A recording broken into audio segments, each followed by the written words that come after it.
Hello. हाँ यार, अभी अभी आवाज आ रही है। आप लोग जैसा बोला, एक्चुअली मुझे बताया गया था कि कल एडमिन टास्क हुआ था आई थिंक। और कल किसी वॉलंटियर ने ना आप लोगों का क्लाउडेरा मैनेजर भी लिया था ना। अच्छा। अच्छा तो फिर। हम्म।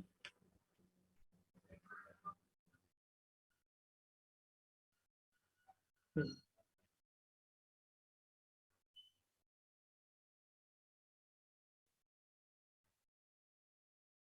ओके। ओके तो आप लोगों का ये मई का बैच है। अच्छा ओके, फाइन फाइन।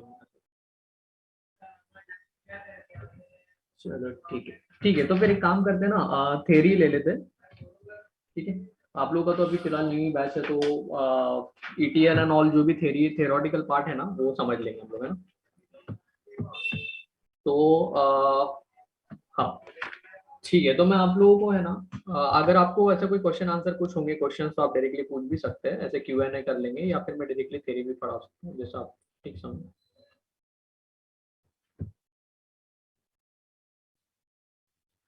कोई इशू नहीं, ठीक है। ठीक है। तो ठीक है।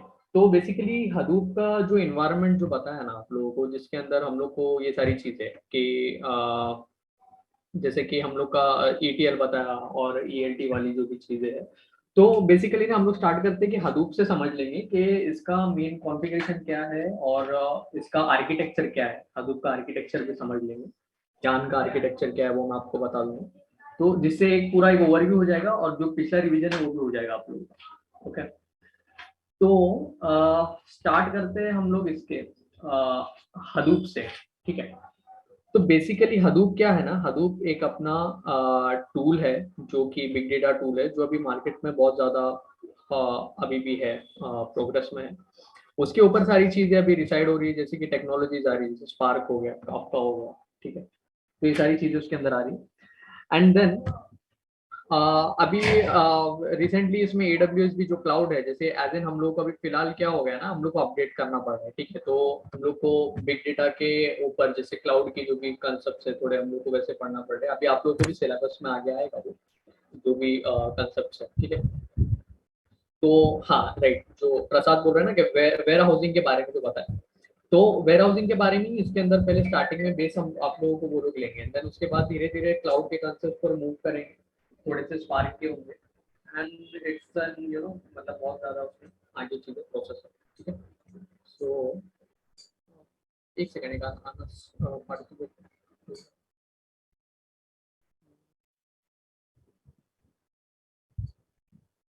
चलो कर लेंगे। ओके। तो बेसिकली हडूप के ना एडमिनिस्ट्रेशन के लिए क्या पर्सपेक्टिव से हम लोग को क्या पढ़ना पड़ता है, क्या चीजें कंसेप्ट है जो हम लोग को जरूरी है, जो मालूम होना चाहिए। ठीक है। तो वो चीजें बहुत ज्यादा इंपॉर्टेंट है। ओके। तो इसको पहले हम लोग समझ लेते हैं। ठीक है। तो एडमिनिस्ट्रेशन के हिसाब से ना सबसे पहले तो हम लोग को ये समझना चाहिए कि भाई उसके टूल सेट क्या है एडमिनिस्ट्रेटर के। ठीक है। तो टूल सेट मतलब बेसिकली क्या हो जाएगा, जैसे कि तो अपने को पहले स्टार्ट बेसिक में ना लिनक्स पता होना चाहिए कि लिनक्स के बेस क्या है, उसके अंदर सारी चीजें क्या हो रही है ना। तो वो चीजें हम लोग को पता होनी चाहिए।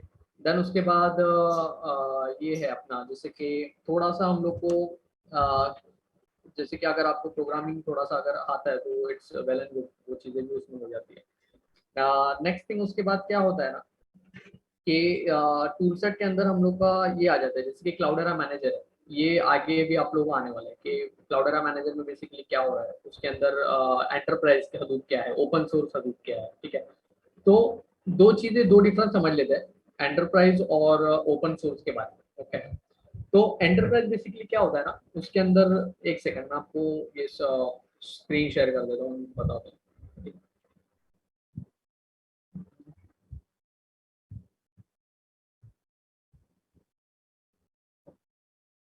स्क्रीन विजिबल है मेरी, चैट में अगर आप लोग एक्नॉलेज कर देंगे तो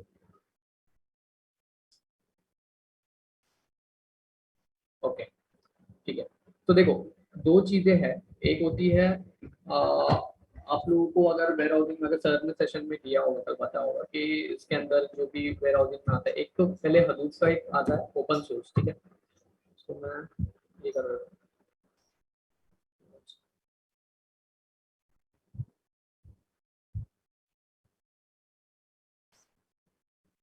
गाइस मुझे वो ये नहीं दिख रहा है चैट, अगर आप लोग को ऐसा कोई मैसेज करना होगा ना तो आप लोग अनम्यूट भी कर सकते हैं। तो ये है ओपन सोर्स एक हदूप है अपना, जिसके अंदर पूरा जो भी डिप्लॉयमेंट होता है ना, जैसे कि एक एग्जांपल आया होगा आप लोगों को, सर ने बताया रहेगा कि कुछ भी अगर जैसे सब्जी लेनी रहती है ना, तो दो चीजें होती है, या तो हम लोग डायरेक्टली फार्म में जाके उसको ले सकते हैं, ठीक है, असेंबल करके सारी चीजें उसको ले सकते हैं, या फिर डायरेक्टली अगर हम लोग को चाहिए तो हम लोग डी मार्ट में या जो भी मॉल है वहां पर जाके हम लोग ले सकते हैं, ठीक है।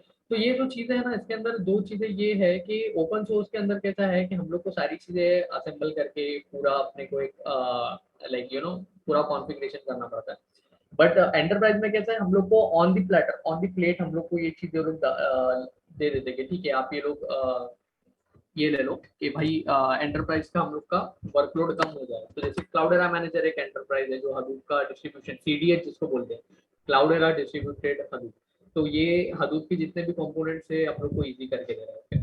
तो ओपन सोर्स का बेसिकली मैं बता देता हूँ, तो ओपन सोर्स में क्या होता है, ओपन सोर्स हदूप में जितने भी लाइक कॉन्फ़िगरेशन है, ठीक है, और एक होती है तुम्हारे कमांड्स है, एंड दूसरी चीजें ये है कि तुम्हें जो भी अगर कोई एरर बग्स आ रहे हैं तो उसको सीएलआई पर जैसे भी हम लोग चेक करते हैं, ठीक है, सीएलआई पर जो लॉग्स हो जाते हैं, तो ये चीजें अपने को मैन्युअली इसमें देख के करना पड़ती है। जो कि जैसे कि अगर आपको फाइल कॉपी करना है, ठीक है, एक क्लस्टर है या फिर दूसरा क्लस्टर, उसका आपको फाइल कॉपी करनी है एक क्लस्टर से दूसरे क्लस्टर, तो एक वो जैसे एक कमांड होता है कि डिस्ट सीपी करके कमांड होता है, तो आपको अपने को सीएलआई पर मैन्युअली डालना पड़ता है हदूप में। बट एंटरप्राइज क्लाउडरा में क्या होता है, बैकएंड पर वो सारी चीजें कर देता है, जो सीडीएच होता है ना, जैसे कि सीडीएच 5.16 अभी आप लोग को लेंगे लोग करके, तो ये सीडीएच 5.16 आगे आने वाला है, ये सारी चीजें एडवांस में मैं अभी फिलहाल बता दे रहा हूँ।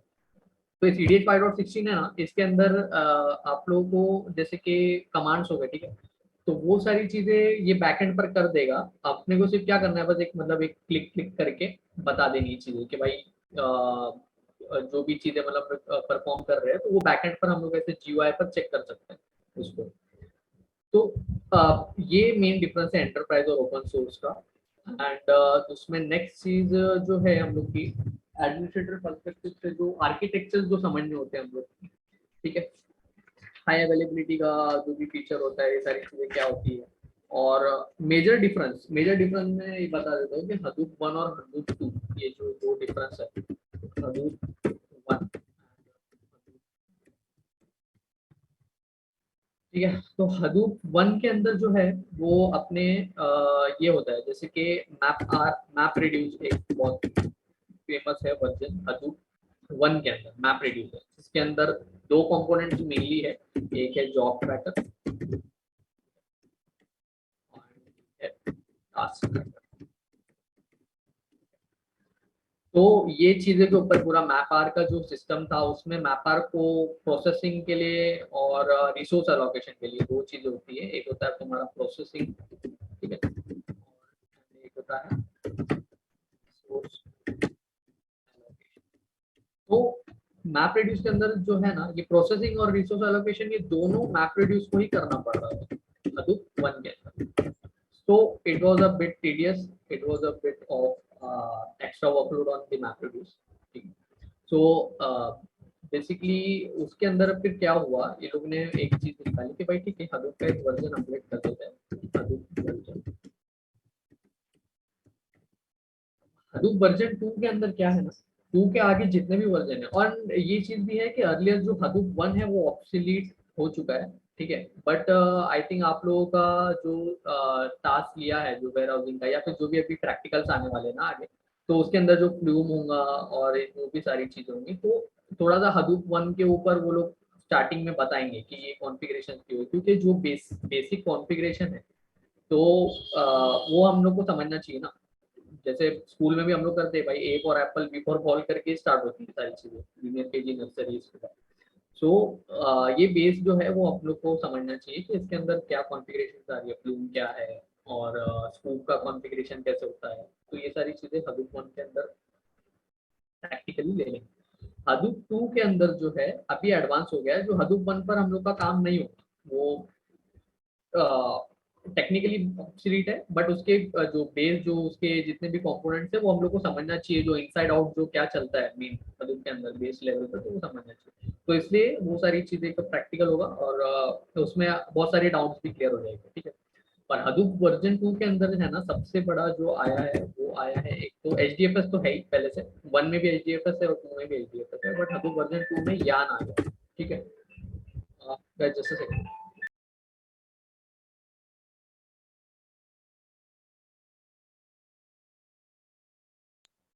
ओके, हाँ। तो यान के अंदर जो है, यान के अंदर हम लोग का बेसिकली इसने क्या किया, मैप रिड्यूस को ओवरकम कर दिया। तो जो मैप रिड्यूस में जो प्रोसेसिंग भी चल रहा था और रिसोर्स एलोकेशन चल रहा था ना, उसमें यान ने उसको ओवरकम कर दिया। तो जो मैप रिड्यूस का काम है, मैप रिड्यूस वो सिर्फ एक तुम्हारा एप्लीकेशन फ्रेमवर्क बन के रह गया। एप्लीकेशन फ्रेमवर्क जो है एज इन टॉप ऑफ यान हो गया, ठीक है।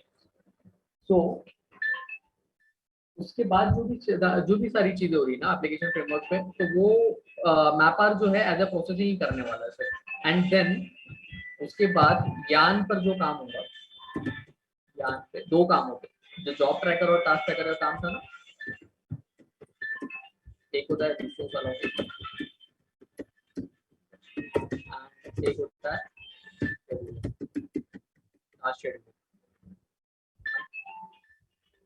गाइस तुम लोग को समझ रहा है ना, मतलब इसमें इसके जो भी कंसेप्ट, अगर कोई डाउट होंगे तो तुम लोग पूछ सकते हो, अभी तक चैट में एक्नॉलेज कर सकते हो। सर ये जॉब ट्रैकर और टास्क ट्रैकर क्या है? हाँ, तो देखो जॉब ट्रैकर और टास्क ट्रैकर का बेसिकली क्या काम है ना, मैप रिड्यूस के अंदर ये दो कंपोनेंट्स है, ठीक है। तो मैप रिड्यूस क्या करता है ना कि जॉब उसको जो है ना, जैसे कि हम लोग के हडूप पे जो भी जॉब्स होते हैं, तो हम लोग को एक जैसे कि एक प्रोग्राम दे दिया कि भाई एक एज इन जावा का कोई प्रोग्राम था, मैप रिड्यूस का जॉब था, तो उसको हम लोग को शेड्यूल करना, जावा मैप रिड्यूस वाला जो भी काम। तो वो काम जो है ना, वो हमारा जॉब ट्रैकर उसका काम रहता है, जो एज इन क्या बोल सकते हैं, उसको एग्जीक्यूट करना, उसको फुलफिल करना वो जॉब को, तो जॉब ट्रैकर का काम होता है। एंड बेसिकली दो चीजें इसके अंदर और होती है कि जो हम बोलते हैं कि जैसे कि मैप रिड्यूस के अंदर जो है वो यान ने जो एलोकेशन किया उसके बाद उसने उसको ओवरकम कर दिया, ठीक है। तो मैपार जो है वो एप्लीकेशन फ्रेमवर्क बन गया। अभी भी जो बहुत सारे एप्लीकेशन में पीछे मैपार चलता ही है, ठीक है। तो मैपार के बाद उसमें इसने जो एप्लीकेशन फ्रेमवर्क लाया है ना, तो मैपार जैसे कि उसे कहते हैं FBR2, ठीक है। तो जो भी रैंडम डेटा हो गया या तुम्हारा सॉर्टेड डेटा हो गया, जो भी डेटा फ्लो तुम्हारा आ रहा है वेयर हाउस में, या फिर जो तुम जो भी बोल रहे हो जैसे कि स्ट्रीमिंग डेटा आ रहा है, तो वो उसके अंदर मैपार को बेसिकली उसका स्प्लिट एंड क्या बोलते हैं उसको, स्प्लिट एंड मैप करना पड़ता है, ठीक है। तो मैं मैपार का पहले बेस बता देता हूँ कि करता क्या है। बेसिकली उसके नाम में ही चीज है ये कि मैप मतलब मैप रिड्यूस। तो ये जो तो बेसिकली इट्स मैप। अभी मैप एंड रिड्यूस मतलब क्या, जो भी एक टास्क या फिर जो भी तुमको एक स्पेसिफिक टास्क आ रहा है या जॉब आ रहा है ना, तो वो सबसे पहले क्या होता है उसको, एक्चुअली मैं इधर नहीं कर सकता।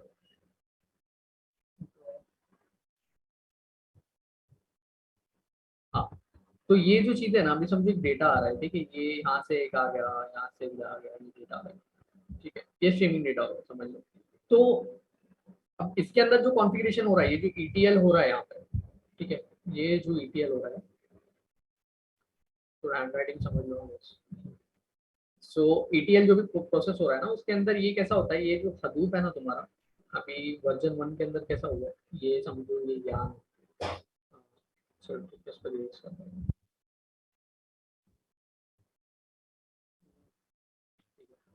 तो ये जो पार्ट है हदूप का, के अंदर यहाँ पर है तुम्हारा सबसे पहले बेस पर आ गया तुम्हारा HDFS, ये आ गया तुम्हारा HDFS, इसके ऊपर आ गया तुम्हारा यान जो कि तुम्हारा प्रोसेसिंग इंजन है। एंड यान के ऊपर ये सारे जो है एप्लीकेशन फ्रेमवर्क हो, जैसे कि अभी आगे आएगा आप लोग को आएगा स्पार्क आएगा, ठीक है, स्पार्क आ गया। उसके बाद स्पार्क के आगे बहुत सारे कंपोनेंट्स है, ठीक है, जैसे कि यहाँ पर एक मैप आर को ही समझ लेते हैं, आई मीन मैप रिड्यूस को, ये मैप रिड्यूस को समझ लेते हैं। तो ऐसे सारे कंपोनेंट्स है ना इसके ऊपर होते हैं, जैसे ये स्पार्क हो गया, ये तुम्हारा काफका हो गया, या तुम्हारा बाकी के जो भी टूल्स टेक्नोलॉजी तुम यूज कर रहे हो ना, तो ये एक ऐसी लेयर होती है। ये स्टोरेज है तुम्हारा HDFS, ये यान तुम्हारा प्रोसेसिंग है, और बाकी उसके ऊपर ये एप्लीकेशन फ्रेमवर्क्स हो गए। तो मेन इसने ओवरकम करके दिया है हडूप ने कि ये जो मैप रिड्यूस का जो टीडीएस टास्क था ना, what ever the workload map reduce was share, and it was getting a really hectic for MapReduce. So Yarn has basically overcome it and it has become a processing engine कि भाई मैं ये काम करता हूँ, जो भी तुम्हारा रिसोर्स एलोकेशन है और तुम्हारा क्लाइंट से जो भी जॉब्स आ रहे हैं उसको शेड्यूलिंग करके देना है, तो ये चीजें मैं करता हूँ। और मैपार को बेसिकली उसका उसने एज एन एप्लीकेशन फ्रेमवर्क काम करने के लिए दे दिया कि भाई जो भी तेरा पुराना काम था वो तू एक एज एन सेपरेट बंदा करके काम करो, ठीक है। तो ये तो हो गया मैप रिड्यूस और ये हडूप 1 हडूप 2 कनेक्टर्स। हाँ, नेक्स्ट थिंग जो है वो हम देखते हैं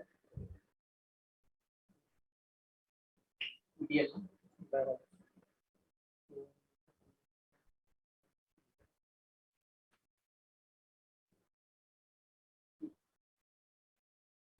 कमोडिटी हार्डवेयर पता है क्या किसी को, क्या बोल रहे लिनक्स की बेसिक कमांड पर प्रैक्टिस करना है क्या?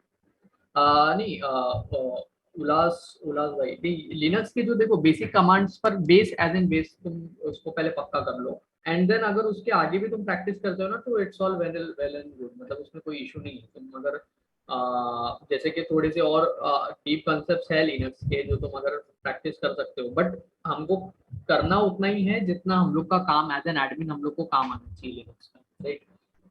But as a skill set अगर तुम उसमें करना चाहते हो तो कोई इशू नहीं, कर सकते हो। ओके, सो ये हो गया मैप रिड्यूस का। Now the other thing is हाँ कमोडिटी हार्डवेयर। तो बेसिकली जो हडूप का पूरा जो सिस्टम है ना, ये लोगों ने क्या किया है, uh,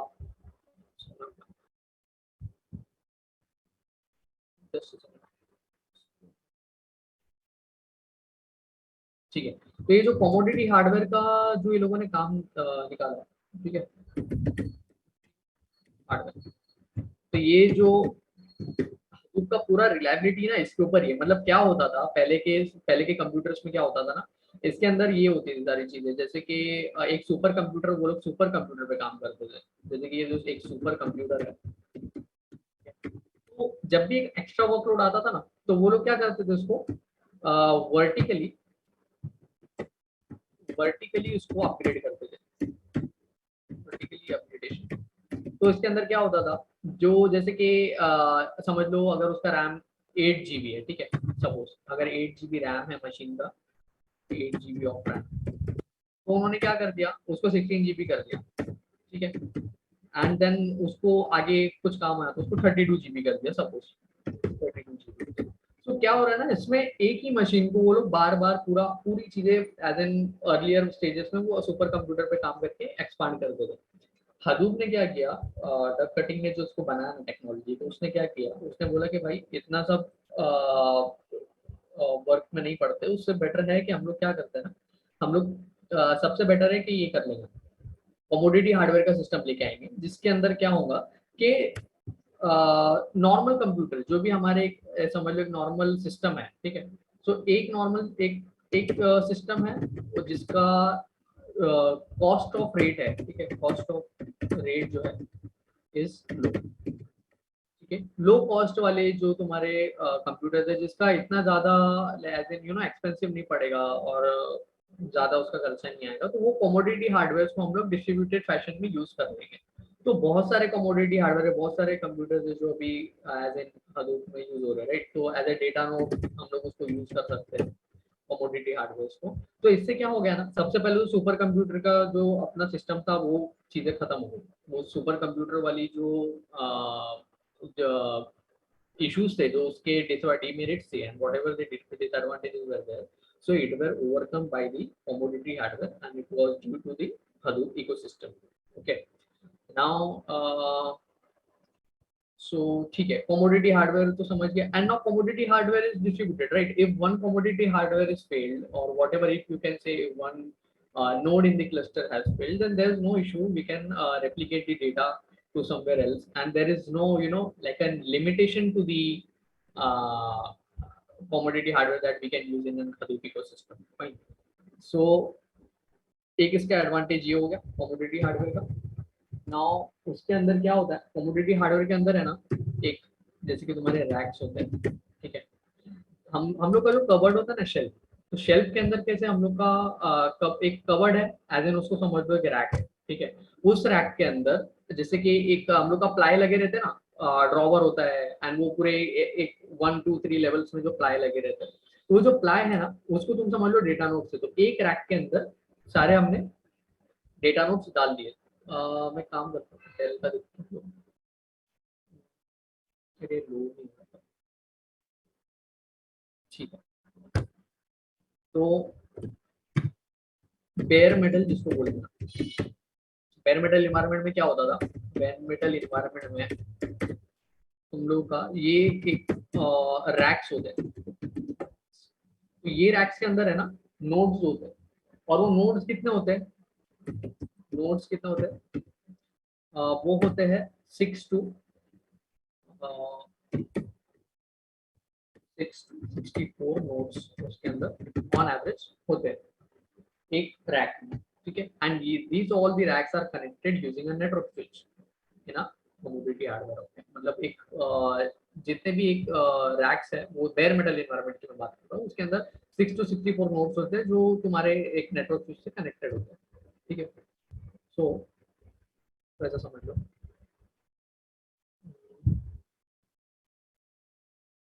ये एक रैक है, fine। उसके अंदर तुम्हारे 1 2 3 4 5, तो अराउंड 6 to 64 नोट्स होते हैं यहाँ पर, एंड ये जो है ऐसा एक रैक होता है। फिर उसके बाद ठीक है, ये एक रैक होता है। फिर और दूसरे और भी रैक्स होते हैं, जैसे कि ये दूसरा रैक हो गया, ठीक है, सेम एज दी अबाउट, ये दो हो गया, ठीक है। सर ये नोट्स क्या काम करते हैं? हाँ, नोड्स का बेसिकली काम क्या होता है ना, नोड्स एक क्लस्टर के अंदर जो हम उसको डेटा नोड्स बोल सकते हैं, ठीक है, और उसके अंदर एक नेम है। तो ये क्या है, ये प्रोसेसिंग के लिए मेन हम लोग का काम होता है। अभी जैसे कि HDFS है, ठीक है। तो ठीक है, ये जो रैक है ना, मैं पहले बता देता हूँ, ये जो रैक है ये एज एन एक ऐसे नेटवर्क से तुम्हारे कनेक्टेड है, ठीक है। ये नेटवर्क स्विच हो गया, एंड ऐसे बहुत सारे होते हैं इसके अंदर। अभी फिलहाल तो क्लाउड में हम लोग का काम है, तो हम लोग को एज एन बेयर मेटल से तो कुछ देना देना नहीं है, बट इसके जो कॉन्फ़िगरेशन है वो हम लोग को समझ में आना चाहिए कि क्या है, पहले क्या चलता था और अभी क्या है।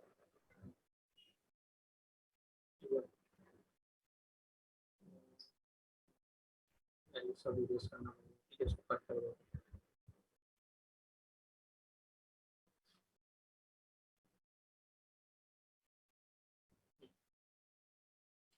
नोट्स क्या होते हैं, ठीक है। तो देखो नोड्स का क्या काम होता है ना, एक क्लस्टर में, जैसे कि एक क्लस्टर हो गया, उसके अंदर समझ लो मेरा एक क्लस्टर है, मैंने क्लस्टर डिप्लॉय किया, प्रोडक्शन ग्रेड क्लस्टर। उसके अंदर है ना ये सारे तुम्हारे लाइक उसमें कुछ भी, जैसे एक अमाउंट है जो कॉन्फ़िगरेशन होता है, जैसे कि तुम्हारा मेरा समझ लो 20 नोड का क्लस्टर है, ठीक है, 20 नोड क्लस्टर है मेरा। तो उसके अंदर कुछ जो नोड्स है, वो नोड्स जो है उसके ऊपर हम कुछ चीजें अलाइन करेंगे, जैसे कि एक का काम हो गया एज अ डेटा नोड, ठीक है। तीन, मेरे 3 नोड्स है, तो ये जो मेरे 3 नोड्स है, ये मैंने उसको 3 नोड्स इक्वल टू, मैंने उसको डेटा नोड असाइन कर दिया। तो ये क्या करेंगे ना, ये 3 नोड्स के अंदर जो डेटा नोड है, डेटा नोड का काम क्या होता है, एक्चुअल डेटा जो तुम्हारा आ रहा है उसको डेटा नोड पर स्टोर करना। ठीक है, तो मैं पहले ये कंसेप्ट बता देता हूँ। ये जो डेटा नोड भी हम लोग आए ना, तो नेम नोड एक होता है डेटा नोड, ये हडूप के आर्किटेक्चर में आता है। नेम नोड का काम क्या होता है, नेम नोड का काम होता है मेटा डेटा को स्टोर करना। आप लोग सोच रहे होंगे भाई मेटा डेटा क्या है, क्या ओवरव्यू ऑफ क्लस्टर। हाँ हाँ, ओवरव्यू ऑफ क्लस्टर ही है। अगर ये जो क्लस्टर का ओवरव्यू मैं बता रहा हूँ, तो उसमें आपको समझ में आ जाएगा कि क्या होता है वो क्लस्टर के अंदर कंपोनेंट्स क्या होते हैं। तो अभी मेटा डेटा जो है वो तुम्हारा स्टोर करता है डेटा को। ठीक है, तो अब मेटा डेटा क्या है, मेटा डेटा मीन्स क्या, जैसे कि मेरा एक फाइल, ठीक है, I have one file and I have that file name, ठीक है, एंड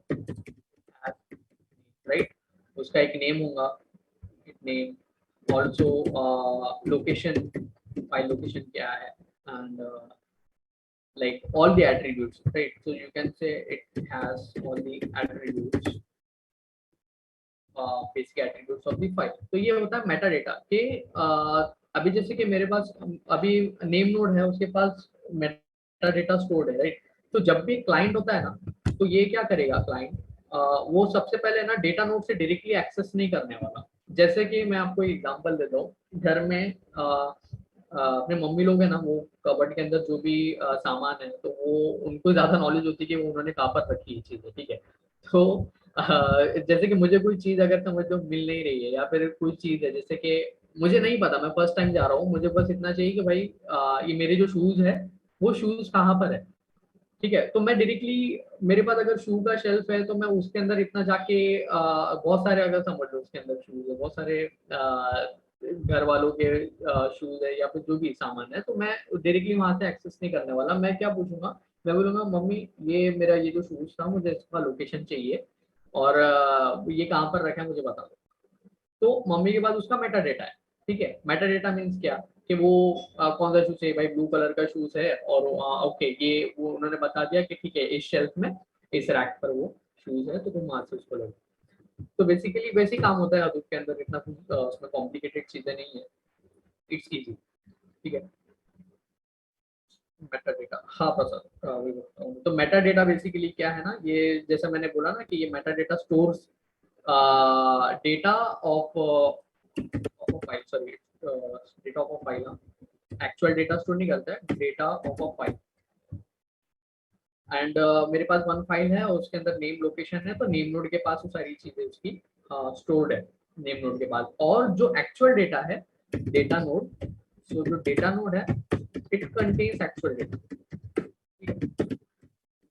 एक्चुअल डेटा, ठीक है। तो दो चीजें होती है, जो name data node name node है उसके पास मेटा डेटा होता है, डेटा नोड के पास एक्चुअल डेटा होता है।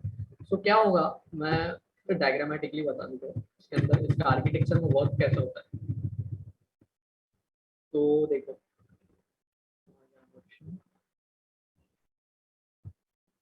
सपोज ये मेरा एक क्लाइंट है, क्लाइंट,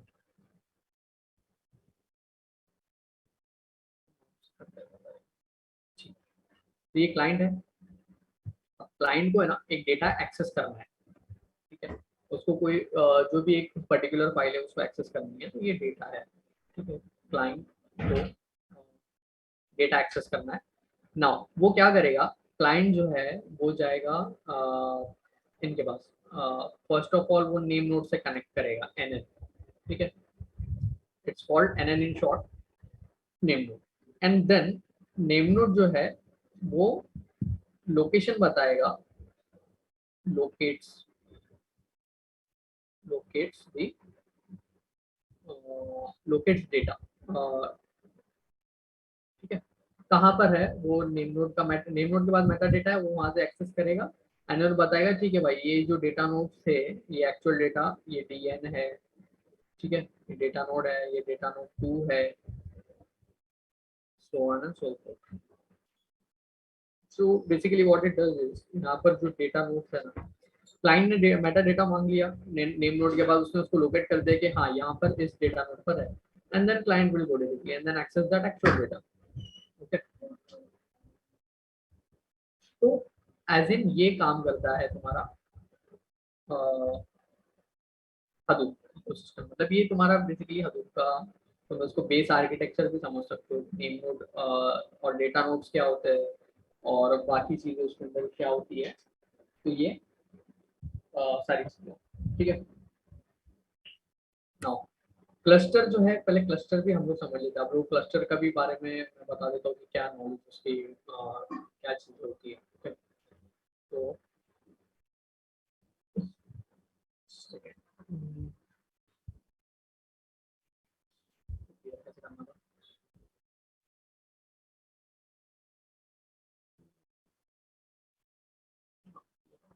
ठीक, सो क्लस्टर, क्लस्टर क्लस्टर में क्या होता है? कुछ नहीं है, basically it is a set of machine. मैंने बताया था ना पहले, कमोडिटी हार्डवेयर जो है, तो कमोडिटी हार्डवेयर क्या है? It's a machine, right. अब जो आपका लैपटॉप है या फिर आपका जो पर्सनल कंप्यूटर है, इट्स अ मशीन। तो कमोडिटी हार्डवेयर, ये जो क्लस्टर है इसके अंदर सारी चीजें ना मशीन तुम्हारी ज्वाइंट होती है। तो it is a collection of machine which acts as particular services or whatever the specifications are, right? So वो उसको एक्सेस करने के लिए मशीन्स को हम लोग एक क्लस्टर बनाते हैं। तो कॉम्बिनेशन हो जाता है, कलेक्शन हो जाता है क्लस्टर्स का, जिसके ऊपर फिर होते हैं तुम्हारे ऑपरेटिंग सिस्टम, ठीक है, ऑपरेटिंग सिस्टम, ठीक है। देन तुम्हारा ऑब्वियसली सॉफ्टवेयर आ जाता है, सॉफ्टवेयर आ जाता है उसके अंदर, हडूप क्लस्टर के अंदर। तो ये तीन चीजें है ना हडूप क्लस्टर के अंदर, वो कंसिस्ट करता है। सो और दूसरी बात ये है कि उसके अंदर एंटिटीज क्या होती है, वो मैं बता देता हूँ। एंटिटीज,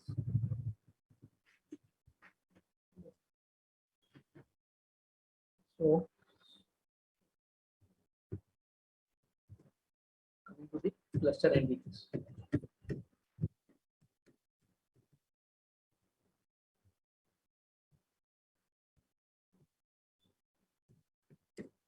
क्लस्टर एंटिटीज उसके अंदर क्या होता है?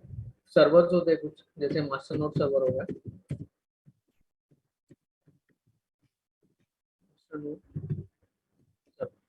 मास्टर नोड सर्वर मीन्स क्या? ये तो हमारा जो नेम नोड होता है ना, उसी को एक हम लोग मास्टर नोड बोल सकते हैं। मतलब हडूप है ना, एक मास्टर स्लेव आर्किटेक्चर फॉलो करता है। तो अगर आप लोग को सर ने कल बताया होगा, उसके अंदर एक मास्टर स्लेव आर्किटेक्चर है कि वन इज अ मास्टर ना, रेस्ट ऑल आर दी ये data nodes means all are the slaves, you can say.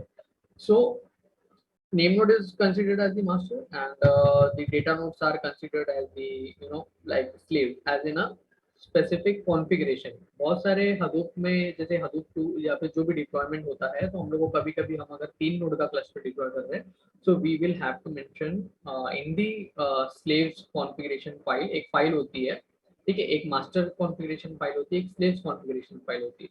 सो उसके अंदर भी हम लोग को कभी कभार अगर छोटा क्लस्टर है, 3 नोड का एक क्लस्टर है, तो हम लोग को नेम नोड को भी उसमें एज एन एंट्री करना पड़ती है। बट वो ठीक है, वो चीजें आप लोगों को आगे आएगी, फिलहाल उसमें इतना कंफ्यूजन नहीं होती है।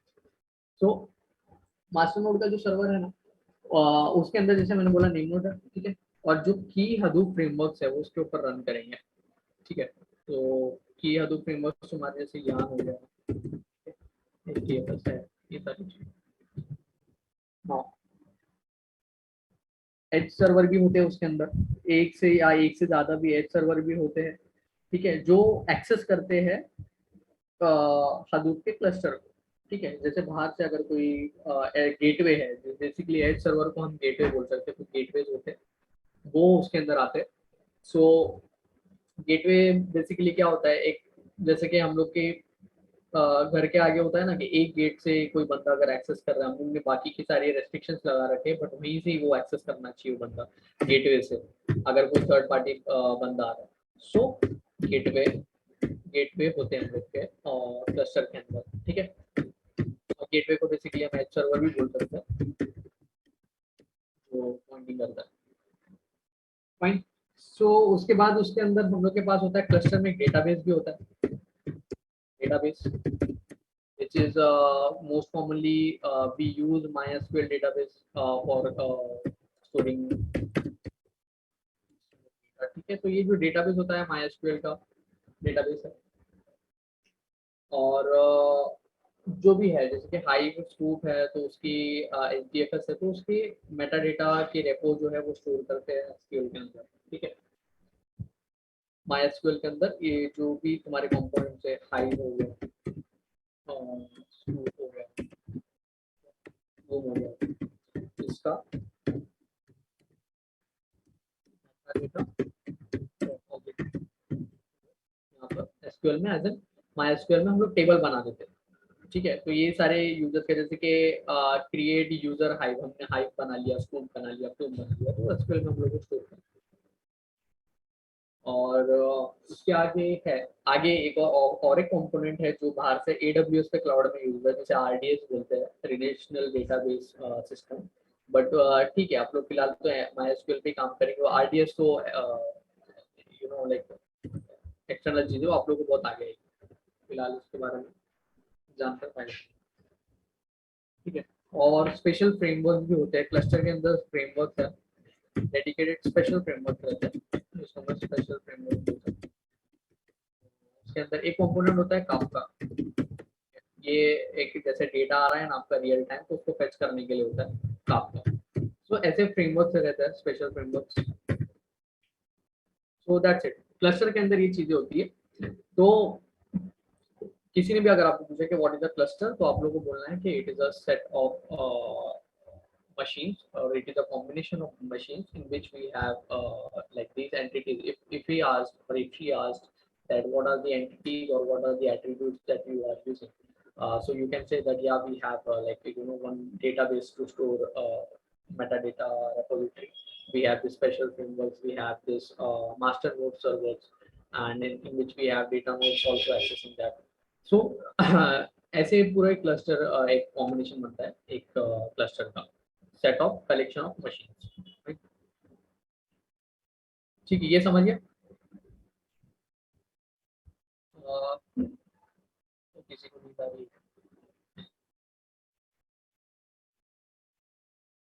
क्या, चैट में एक्नॉलेज कर दो।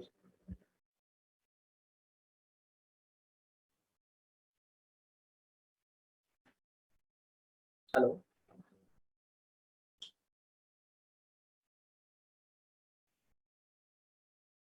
हेलो गाइस, अगर आवाज आ रही है तो चैट में एक्नॉलेज कर दो और बता दो कि ठीक है समझा। अगर नहीं समझाऊंगा तो आप लोग बोल दो, मैं फिर से और लेमैन टर्म में एक्सप्लेन कर देता हूँ उसको। ओके ओके, ठीक है, मतलब कॉन्सेप्ट को समझ लेना। अगर किसी को डाउट होगा तो आप पूछ लो, या फिर थोड़े आगे के और कॉन्सेप्ट हम लोग समझ लेंगे। क्लियर है या फिर आगे बढ़ना है?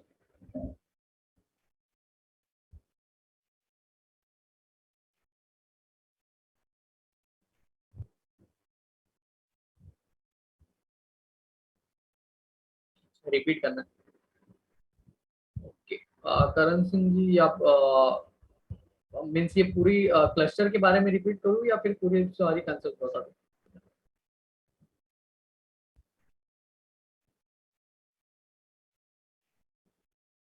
ठीक है चलो, ठीक है चलो, क्लस्टर के बारे में समझ लेते हैं फिर से।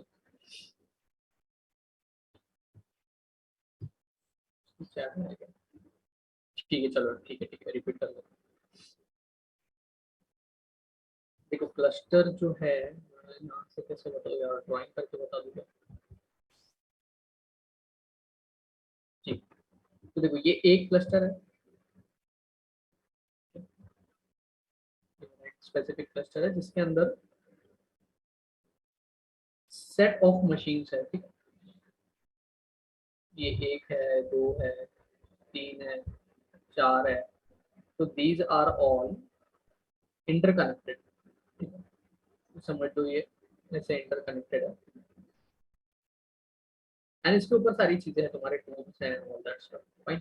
So what happens is, this is basically, we will call it as a, in the layman term, we will call a cluster as an collection of or set of machines. ठीक है, आपका एक पीसी हो गया, आपके friend का एक PC हो गया, किसी का भी एक पीसी, और तीन चार बंदों का एक पीसी हो गया. So the multiple data nodes that we have, or sorry, the multiple machines that we are combining and kind of interconnecting, then it is called as a cluster. And what happens in a cluster? Cluster के अंदर हम लोग सारी चीजें perform करते हैं, data perform करते हैं. आगे जैसे भी आएगा कि कोई बोलता है भाई मुझे मेरा लाइक मेरा 5 नोड का क्लस्टर है, या मेरा 10 नोड्स का 20 नोड्स का क्लस्टर है.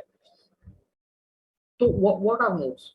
एक तो इसके अंदर ही हम लोग ने नोड्स क्या किया, हम लोग ने जो एडब्ल्यूएस अभी फिलहाल के क्लाउड के स्पेसिफिकेशन में मैं बोलूँ, तो क्लाउड में हम लोग क्या करते हैं कि एडब्ल्यूएस से हम लोग एक मशीन्स लेते हैं. ठीक है, मशीन्स में बता दूं क्या, एक सेकंड, मैं आप लोगों को डायरेक्टली प्रैक्टिकली बता देता हूँ कि क्या होता है उसमें.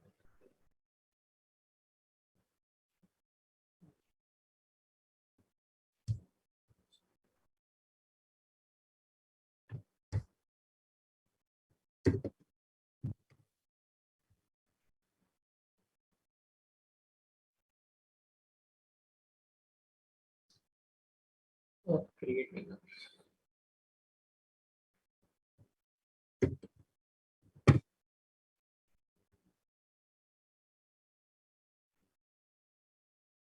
जैसे अमेजोन का अकाउंट में हम लोग को मशीन जो है असाइन होती है. हाँ हाँ, वही कर रहा हूँ, मैं आपको बता दूँ.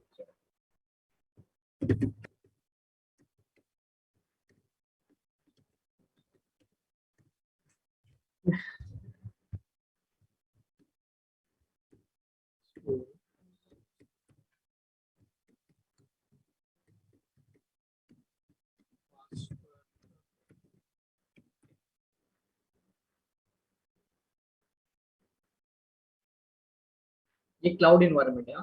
बेयर मेटल का जो है वो अलग आएगा. अगर आपको बेयर मेटल का देखना है ना, तो हम लोग कर सकते हैं. कैसे होगा?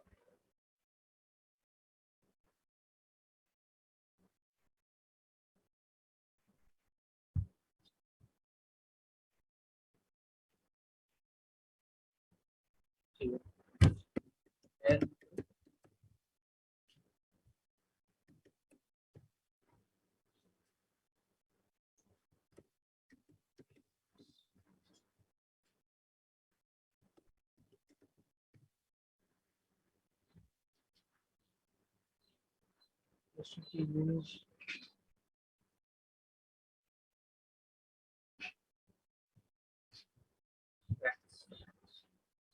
ये देखो, ये जो है ना डेल का पावर है.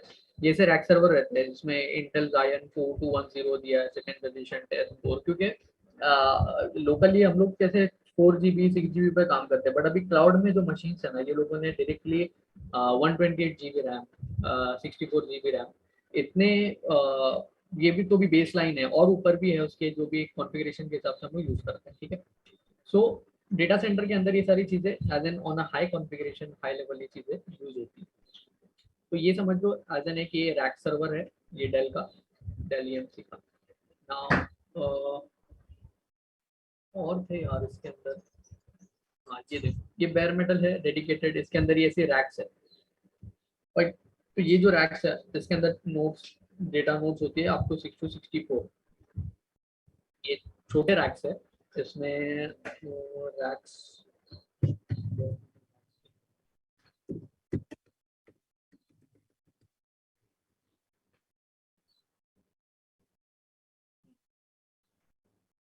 ये ऐसे बड़े जो एज इन कवर्ड शेल्फ की हाइट में जितने हैं ना, ये सारे ऐसे रैक्स होते हैं. ये 1 रैक 2 रैक ऐसे रैक्स होते हैं. रैक्स के अंदर डेटा नोट्स होते हैं 6 to 60.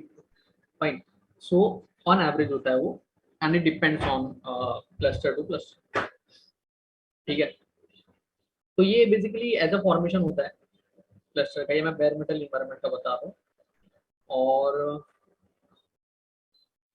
ठीक है, तो ये तो समझ गया रहेगा, ऐसा होता है. और जो क्लाउड है, क्लाउड में हम लोग है ना ये EC2 सर्विसेज यूज करते हैं, इलास्टिक क्लाउड कंप्यूटर बोलते हैं जिसको. सो EC2 के अंदर है ना ये इंस्टेंस होते हैं. ठीक है, ऐसे इंस्टेंस होते हैं इस इंस्टेंस को हम लोग यहाँ से हम लोग लॉन्च कर सकते हैं। अभी आप लोग जो बोल रहे हो ना कि ये मशीन्स, जैसे कि आप लोग के माइंड में डाउट होगा क्या ये मशीन्स तो लेनी है, फिर उसको मशीन्स को कहाँ से खरीदना है, उसको कॉन्फ़िगर कैसे करना है, तो ये सारी चीजें यहाँ से होती है AWS। It's an advance session मुझे पता है, बट मैं आप लोग को फिलहाल के लिए आपका नॉलेज डाउट क्लियर हो जाए तो इसलिए मैं समझा रहा हूँ। And like it's a piece of cake to order any machine, बहुत ज़्यादा इजीली हम लोग यहाँ से एक्सेस कर लेते हैं। और जैसे कि अभी ये उबंटू का सर्वर है, राइट, तो मैंने अगर यहाँ पर मुझे 18 वर्जन चाहिए मेरे हडूप के डिप्लॉयमेंट के लिए, तो मैं उसको ये उबंटू सर्वर 18 को मैं यहाँ से एक्सेस करके खरीद सकता हूँ। ये AWS बेसिकली क्या करता है ना, हम लोग को मशीन्स इन द क्लाउड, हम लोग को मशीन्स दे देता है एट अ मिनिमल कॉस्ट, और हम लोग उसको यूज करके फिर then whatever we can terminate और we can use for our production environment, जो कंपनीज में काम होता है। फाइन।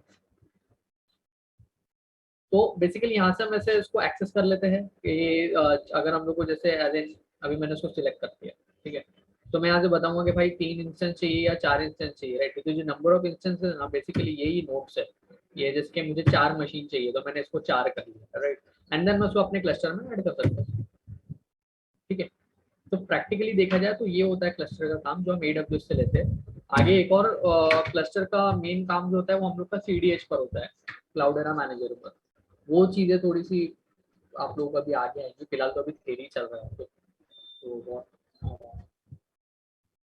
मतलब अभी अर्ली है आप लोग। ठीक है, ठीक है, प्रैक्टिकली समझिए क्लाउडेरा।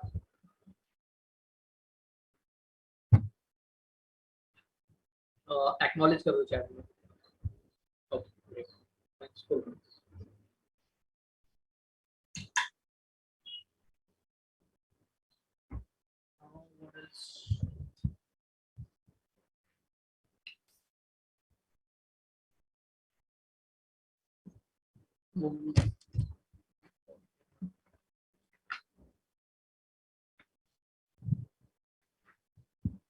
आजकल बेस ETL ELT इतने समझो।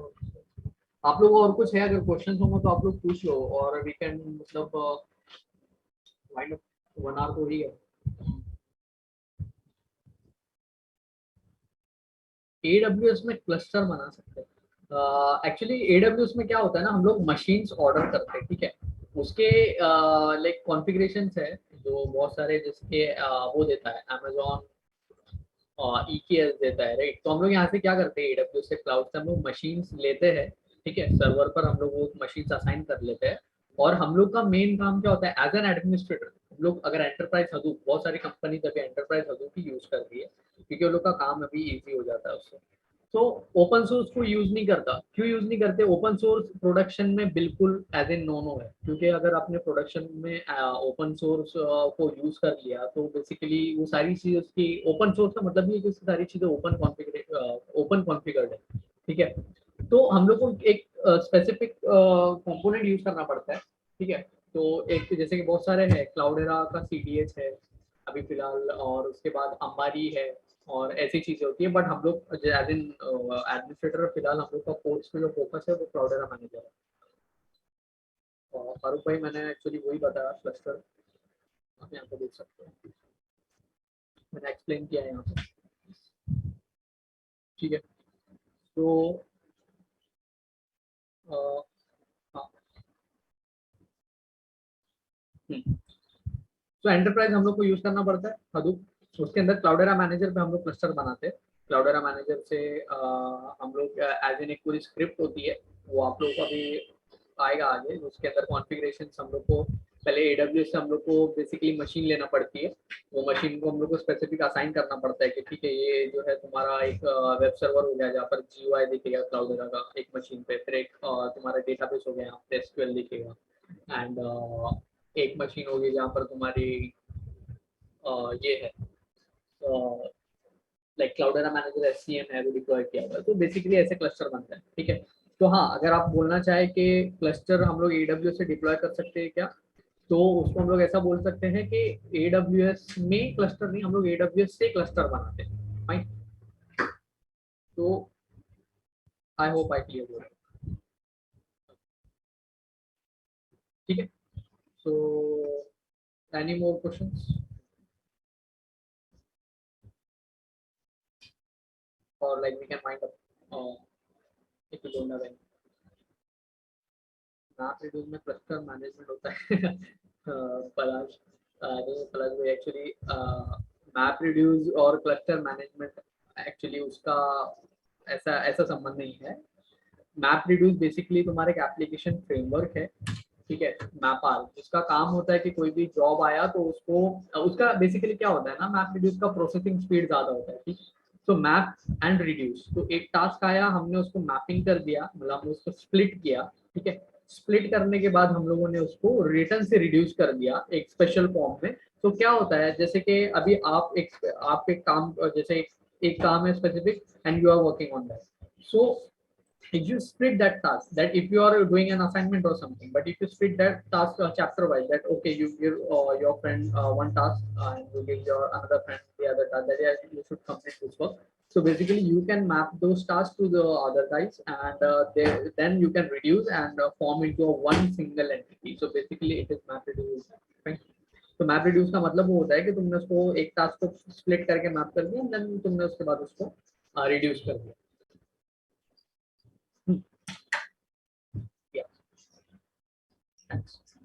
What are the some basic commands? So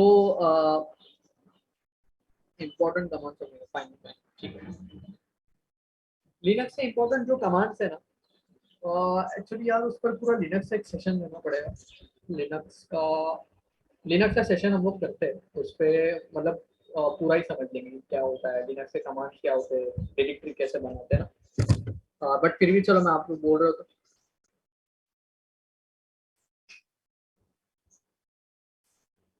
हाँ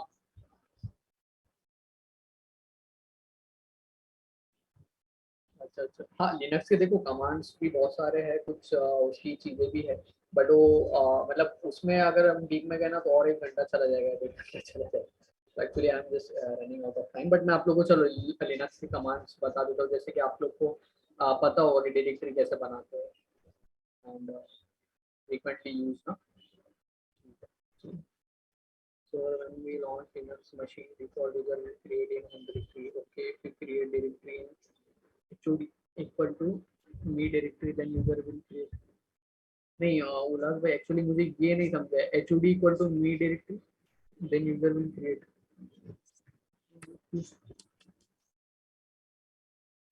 हाँ हाँ हाँ बनेगा ना. देखो डायरेक्टरी तुम जो बना रहे हो ना, जो तुम देखो बेसिकली क्या होता है, एक रूट होता है, ठीक है. लिनक्स में जो है फाइल सिस्टम हायरार्की जो है, I think file system hierarchy पता है कि आप लोग को, या बता दूं मैं तो आप लोग को और क्लियर हो जाएगा. चलो ठीक है, मैं फाइल सिस्टम हायरार्की बात करता हूं लिनक्स की. तो देखो क्या होता है ना लिनक्स में,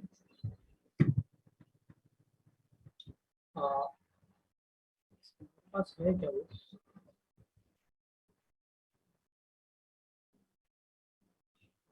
ये देखो ये वाला फाइल है वो.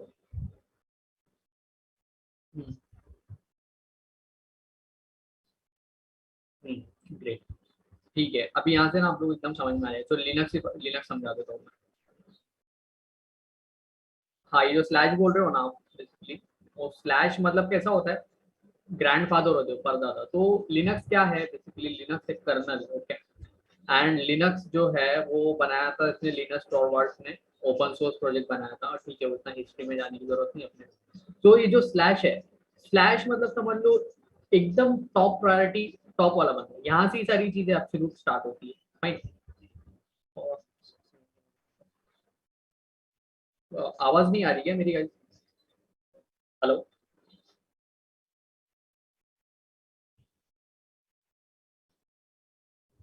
हाँ तुम ऐसा बोल रहे हो मतलब किसका, लिनक्स का जो, हाँ जो रूट बोल रहे हो ना स्लैश, वो बेसिकली वैसी होता है जो एज एन एब्सोल्यूट पाथ जो जहाँ से स्टार्ट होता है ना, वो है उसके ऊपर कोई वैसे. आ रही है ना. ठीक है. करण सिंह जी एक्चुअली आप थोड़ा सा माइक टेस्ट कर लो वहाँ पर, मे बी थोड़ा नेटवर्क इशू हो रहा होगा. ओके. सो ये जो स्लैश रूट है, अभी देखो लिनक्स फाइल सिस्टम में क्या होता है ना, इसके अंदर ना कंपोनेंट्स है, ठीक है. एक होते है तुम्हारा स्लैश रूट होता है, एक होता है स्लैश बूट होता है, एक होता है स्लैश डेव बिन एस बिन, ठीक है। सो थोड़ा फॉन्ट बड़ा कर देता है।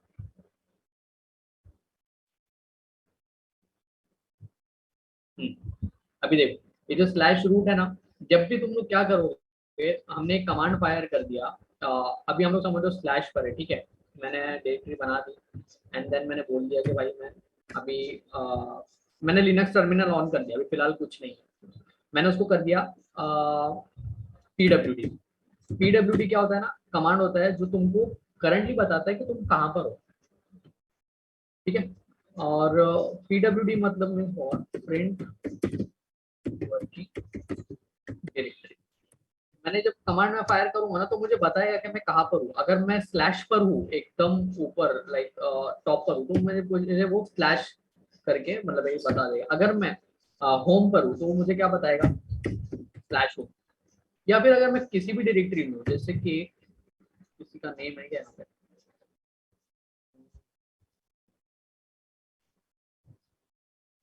ठीक है चलो हाँ, करण सिंह जी का तो समझ लो मैंने एक डायरेक्टरी बना दिया, ठीक है। मैंने एक डायरेक्टरी बनाया है,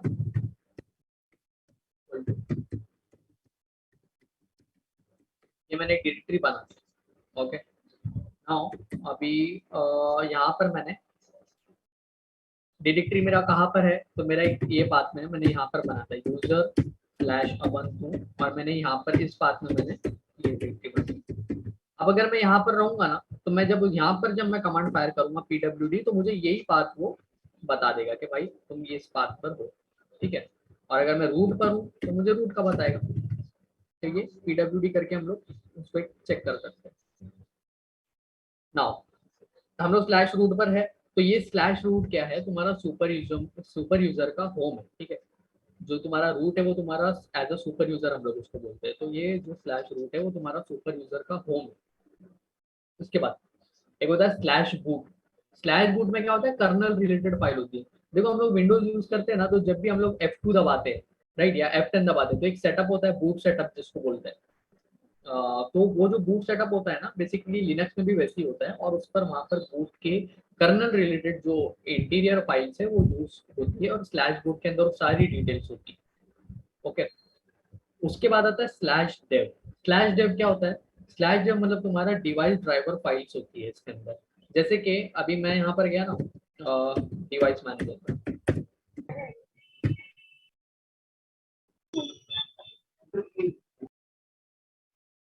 ये देखो यहाँ पर जो डिवाइस मैनेजर है,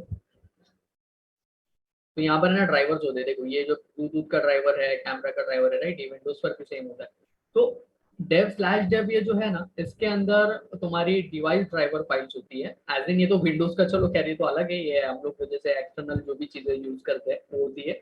बट जैसे कि मैंने अगर एक डिस्क ऐड किया लिनक्स में, जैसे हम लोग सीपीयू में एक डिस्क ऐड करते हैं, राइट, तो मैंने उसको एक डिस्क ऐड कर दिया ना, तो वो डिस्क जैसे कि HDB1 है या HDB2 है, तो उसका डिटेल मुझे कहाँ पर मिलेगा, तो मुझे स्लैश डेव के अंदर उसकी डिटेल मिलेगी ड्राइवर फाइल्स की। जो ये तो एज एन एक्सटर्नल ड्राइवर्स है, राइट। बट लिनक्स के अंदर कैसा होता है, एक सिंपल लेमन टर्म में बोलूँ तो विंडोज के अंदर जो हमारी होती है ना C drive, D drive, E drive, right, तो ये सारी ड्राइव्स है, इसके पार्टीशन है ना, हमने इसको अटैच करके एक हार्ड डिस्क का उसमें स्टोर हमने उसको स्प्लिट कर दिया। तो ये देखो ये तुम्हारा एक डिस्क है, इस डिस्क के अंदर ऐसे पार्टीशन है, ठीक है। और ये HDB1 है, okay. The other one is HDB2, so on and so forth, right? So what happens is when we split the partition on what like when we create a new driver, okay, device driver, so basically it stores its file in the dev. Now coming to the bin, so the bin is basically normal user binary. Now what is normal user and what is super user, you must be confused. क्या होता है super user में, तुम्हारा समझ लो root हो गया। Normal user क्या होता है तुम्हारा, स्लैश ये जो होम होता है ना, ये जो होम है कहाँ पर है यहाँ पर क्या, ये देखो super user root. Normal user तुम्हारा ये मैंने एक बना दिया sudo add user magic something. तो मैंने एक तुम्हारा नॉर्मल यूजर बनाया। तीन टाइप के यूजर होते हैं, क्या होता है सिस्टम यूजर, जो सिस्टम खुद से क्रिएट करता है, जो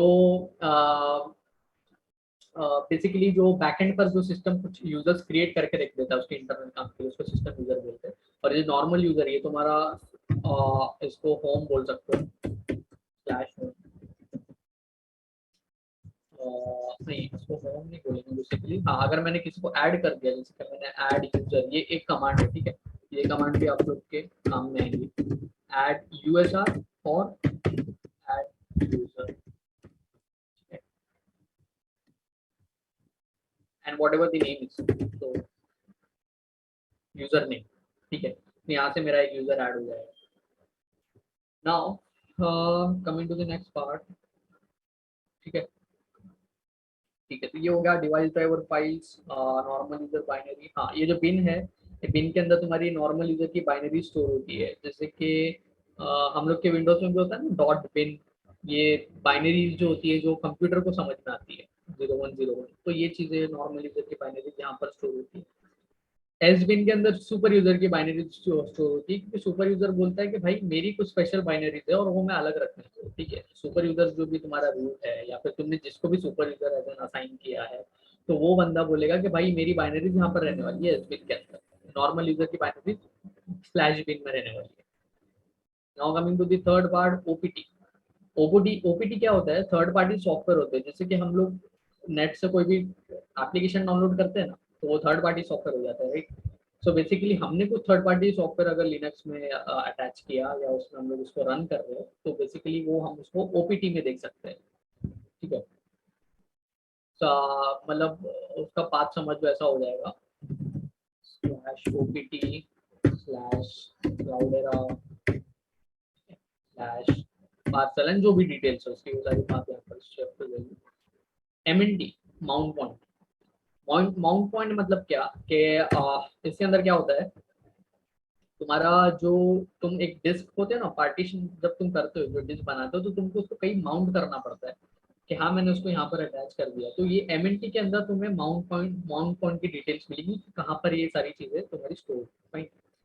now slash USR, slash USR is basically third party software binary. जैसे कि नॉर्मल यूजर की बाइनरी है, सुपर यूजर की बाइनरी है, तो थर्ड पार्टी सॉफ्टवेयर डालो तो उसकी भी तो बाइनरीज होनी चाहिए ना। सो ये थर्ड पार्टी की जो बाइनरीज है वो यहाँ पर स्लैश यूएसआर के अंदर स्टोर होती है। स्लैश होम जो है ये तुम्हारा नॉर्मल यूजर का होम है। Now slash var, so slash var जो है तुम्हारा वेरिएबल डेटा है। यहाँ पर हम लोग का इंपॉर्टेंट काम जो होता है सिस्टम लॉग, ये आप लोग को आगे बहुत काम में आने वाला है। स्लैश वेयर ये जो है यहाँ पर एक बात होता है, ठीक है। तो ये स्लैश वेयर स्लैश, ठीक है, स्लैश लॉग्स। तो यहाँ पर हदूप के कुछ लॉग्स होते हैं। Logs is basically registry file, ठीक है, रजिस्टर, उसमें डिटेल स्टोर होती है। My quotation was stored without sudo add user. Plus command can be add user by creating directory in home directory gives the name ulas. नहीं, तो यहाँ पर आपने अगर उल्लास अगर आपने ऐड कर दिया ना, तो डायरेक्टरी आपने बना ली, राइट। सो ऐड यूजर से बेसिकली क्या होता है, आपको डायरेक्टरी अलग होती है, यूजर अलग होता है, right. So you will have to create a one user by using the add user command, and then you can form the directories or stuff in, okay. So directory जो है वो तुम्हारा उसमें फाइल्स एंड डेटा स्टोर करती है, और जो add user है वो तुम्हारा यूजर एक स्पेशल अलग टास्क हो जाता है, जिसके मैं अगर मैं बताऊँ तो फाइल मैनेजर है, ठीक है। अब यहाँ पर ये मेरा फैमिली की जो ड्राइव है, ठीक है, इसको समझ लो स्लैश डेव के अंदर ये ड्राइवर फाइल है। तो अभी मैंने इसको यहाँ पर किया, तो ये डायरेक्टरी है ना, कैमरा, ये जैसे कैमरा वीडियो दिख रहा है, तो ये तुम्हारा एक डायरेक्टरी है, राइट, फोल्डर है। तो इसके अंदर जो है तुम्हें एक यूजर तो ऐड करना पड़ेगा, then you can assign the directories, ठीक है। I hope you your doubt has been clear.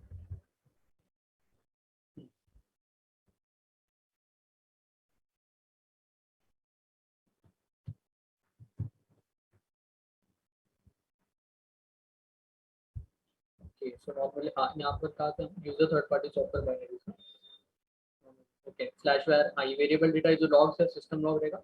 And then ETC, what is ETC? तो एटीसी में कॉन्फ़िगरेशन के रिलेटेड फाइल होंगी तुम्हारी, जैसे कि जो भी है कॉन्फ़िगरेशन फाइल बेसिकली हडूप के अंदर जो है वो कॉन्फ में यूज होती है।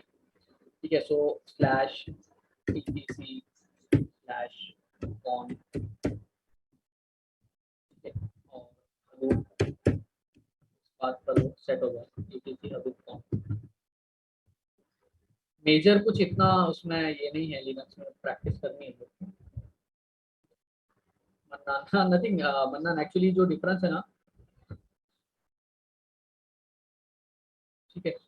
Oh, okay. Ulas, if I par sudo fire sudo add user ulas system will create a my name directory। हाँ हाँ, नहीं ये जो आपका जो जो डिटेल होती है ना, एक्चुअली ये यहाँ पर स्टोर होता है। देखो ये जो आप बोल रहे हो ना कि कहाँ पर स्टोर होता है, तो यहाँ पर होता है। हम लोग उसको कैट करके देख सकते हैं। कैट इट, कभी आप लोग ट्राई करना, जब आप लिनक्स का टर्मिनल लोगे ना, तो यहाँ पर ये कमांड फायर करना स्लैश etc स्लैश पासवर्ड। तो यहाँ पर अगर आपने उल्लास डाल दिया ना, तो यहाँ पर उल्लास, ठीक है। और एक आप आपकी सारी डिटेल्स यूजर की होती है। एक होता है रूट, ठीक है। एक होता है whatever the directory that been created, system user जो क्रिएट करके रखा है सिस्टम ने, राइट। सो जैसे कि माजिद हो गया, ऐसे यहाँ पर होती है, एंड देन वहाँ पर डिटेल्स होती है, ठीक है।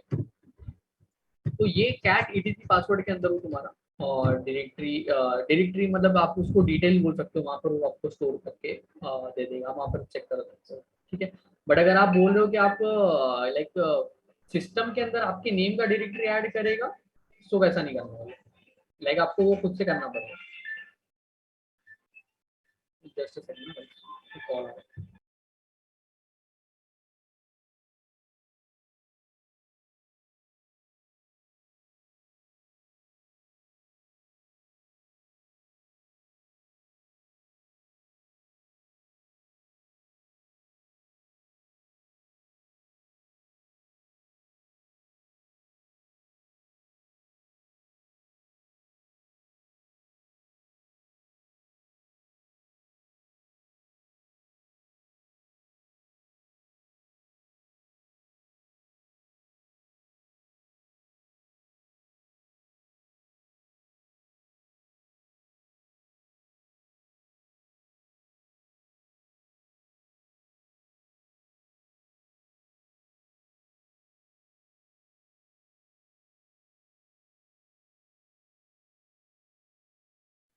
हेलो।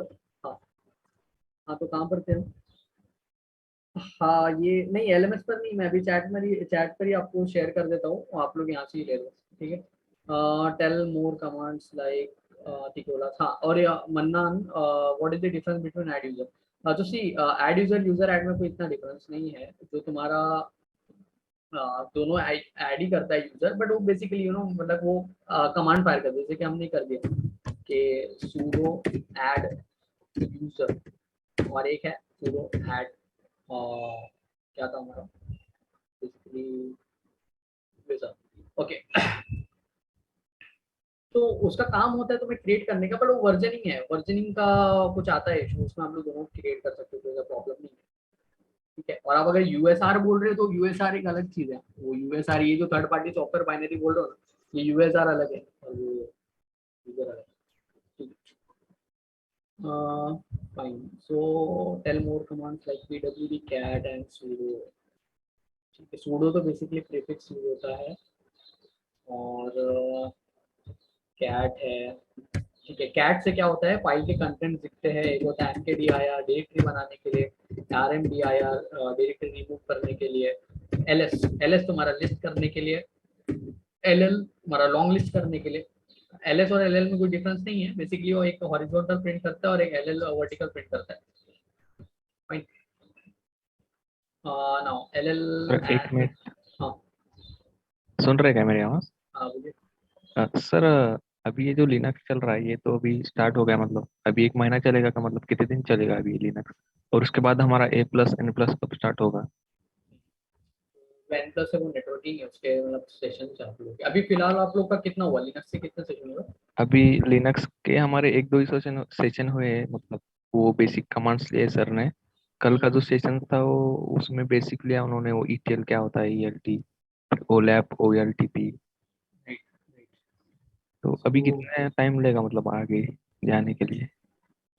वो जो ये जो मतलब क्वेश्चन है ना एक्चुअली कि कहाँ तक जाएगा, वो एक्चुअली आप लोग का अगर मेन कोर्स भी खत्म होता है ना, उसके बाद भी सेशन चलती है। बट अगर आप अपनी लिनक्स का पूछ रहे हो, कि लिनक्स अभी कहाँ तक जाएगा। तो लिनक्स से तो बेसिकली हम लोग के 2 सेशन हुए थे, उससे ज़्यादा नहीं हुए थे।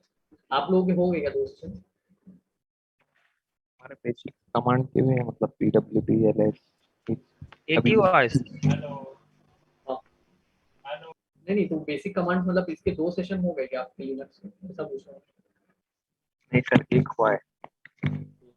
हाँ, तो फिर अभी एक आपका लिनक्स का सेशन वो लोग लेंगे और एक सेशन बाकी रहेगा, जहाँ तक मुझे पता है। हम लोग का तो लिनक्स से 2 सेशन थे। लिनक्स होगा, उसके बाद आपका A+ होगा, हार्डवेयर का एक सेशन होगा, ठीक है। उसके बाद नेटवर्किंग का एक सेशन होगा, A+ है, N+ है, फिर क्लाउड का एक सेशन है, राइट। उसमें क्लाउड में तो फिर आगे बहुत सारे हो जाएंगे, उसमें आपके VPC आएगा, EMR आएगा। तो ठीक है, अभी तो मतलब बेस ही है। आप लोग अभी फिलहाल क्या करो, लिनक्स के जो हुआ है ना, उसको लिनक्स को अच्छे से प्रैक्टिस कर लो, क्योंकि वो काम में आता है। एंड नेक्स्ट थिंग मैं ये सजेस्ट करूंगा आप लोगों के ना, एक्सपर्ट हडूप जो बुक है उसको पढ़ना स्टार्ट कर दो, क्योंकि ये बहुत लाइक हडूप के बहुत सारे कंसेप्ट क्लियर कर देती है। वो मोस्टली यहाँ पर बहुत सारे बंदे नॉन आईटी से भी होंगे जो लाइक है कोर्स में, और आईटी से ज़्यादा तो नॉन आईटी है यहाँ पर, राइट। सो उनको थोड़ा सा इशू होता ही है नॉन आईटी को ना, तो कि मतलब मैकेनिकल, राइट, मैकेनिकल है, सिविल है, सभी है यहाँ पर। तो उन्हें बहुत ज़्यादा। अच्छा, आर्ट भी है क्या? ग्रेट, कोई इशू नहीं, कर सकते हैं, तो हो जाता है, ऐसा कोई इशू नहीं है। बहुत सारे आप लोग ऑफर लेटर भी देख रहे होंगे कि कहाँ पर है, मतलब बहुत सारी चीज़ें जो भी आ रही है कि जो नॉन आईटी वाले बंदे उनको अच्छे अच्छे पैकेज लग रहे हैं, हो जाता है। हाँ, 12th डिप्लोमा कोई प्रॉब्लम नहीं है, अच्छा करते हो तो ये सारी चीज़ें आप लोग है ना, मतलब धीरे धीरे ओवरकम हो जाती है। स्टार्टिंग में ऐसा लगता है कि यार ये सब क्या हो रहा है, नहीं लाइक नॉन आईटी से समझ में नहीं आता है कि यार अभी इतनी सारी चीजें समझनी है। अभी लिनक्स है तो उसमें क्या है, हडूप में क्या है, लाइक बेसिक सवाल तो अभी से आप लोग का यही से स्टार्ट हो रहा है कि भाई क्लस्टर क्या है, नोड्स क्या है, राइट। तो सारी चीजें उसके अंदर आपकी समझ में आ जाएगी, राइट। ये एक्सपर्ट हडूप की बुक है, ज्योति जी। ये जो एक्सपर्ट हडूप है ना, इसके अंदर बहुत सारी मतलब लाइक हडूप का पूरा ही चीजें उसके अंदर डाल के दे दिया ओपन सोर्स। तो जिनको नहीं समझ रहा ना कि नोड्स भी क्या है, क्लस्टर क्या है, तो फर्स्ट चैप्टर से पढ़ना स्टार्ट कर दो जैसे एक्सपर्ट हडूप को, धीरे धीरे साइड बाय साइड 2-2 3-3 पेज आप लोग समझ जाएंगे फिर कि क्या है उसमें। वो LMS पर है एक्चुअली, LMS पर आप लोगों को एक्सपर्ट हडूप की PDF होंगी, रेफरेंस में रेफरेंस एंड बुक्स के अंदर उसका PDF है।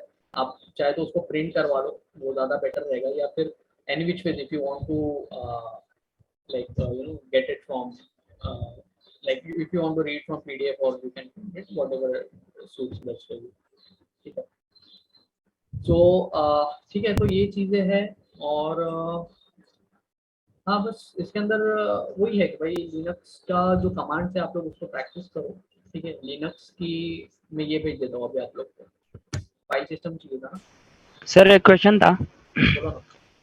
हाँ सर, लिनक्स एडमिन को कैसे यूज मतलब एडमिन कैसे यूज करते हैं लिनक्स को, क्या यूज है उसका? देखो कैसे है पता है क्या, हडूप जो है ना बेसिकली इसका लाइक बेस पे हम लोग का टर्मिनल पर काम ही लिनक्स पर होता है, ठीक है, CLI पर।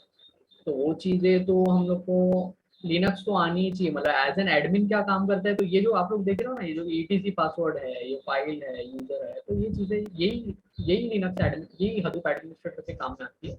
कि कुछ लॉग्स हो गया तो हमको उसको ट्रबल शूट कैसे करने आना चाहिए, फिर कुछ इशू आ गया तो उसको हमको कैसे ट्रबल शूट करना चाहिए, राइट। सो वही है लिनक्स एडमिन, लिनक्स बोलो सॉरी, हडूप एडमिनिस्ट्रेटर के अंदर। और सजेशन में हाँ ठीक है, लिनक्स एडमिन ये वाली मैं फाइल आप लोगों को दे देता हूँ, आप लोग डाउनलोड कर लो। इसके अंदर देखो मैंने क्या क्या किया था, मैं इसको नोट डाउन कर लिया था। फाइल यूजर ग्रुप, देखो ये परमिशंस है, ठीक है। और आई थिंक किसी का तो क्वेश्चन था ना परमिशन का, कुछ तो भी क्वेश्चन था। हाँ चलेगा। हाँ, उल्लास उल्लास उल्लास जी का था ना, ठीक है। उल्लास जी देखो, ये जो यूजर को chmod करके ऑल परमिशन दे दिया, तो रूट की परमिशन लेना पड़ेगा क्या? तो तुमने रूट की परमिशन तुमको लेना पड़ेगी, क्योंकि अगर तुम रूट से एक्सेस नहीं कर रहे हो, मतलब क्या, अभी जैसे कि उबंटू है ना, मैंने यहाँ पर डाल दिया है, देखो कैसा होता है टर्मिनल पे, आप लोग भी प्रैक्टिस कर रहे होगे तो आप लोग ने देखा होगा।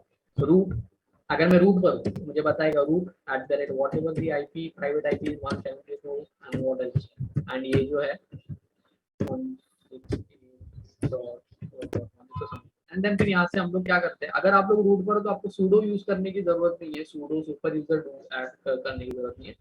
सूडो मतलब क्या, सर की लैंग्वेज में सर जो बोलते हैं ना कि पापा ने बोले, डैड ने बोले कि मुझे ये सुपर यूजर, तो वही काम है कि भाई रूट सुपर यूजर ने बोला है कि भाई तुम ये परमिशन करो, तो जो सूडो है तुम उससे pseudo add user manage add कर, ये कब होगा जब मैं रूट पर नहीं हूँ, अभी मैं रूट पर हूँ तो मैं डायरेक्टली ऐड यूजर फायर कर सकता हूँ, ठीक है।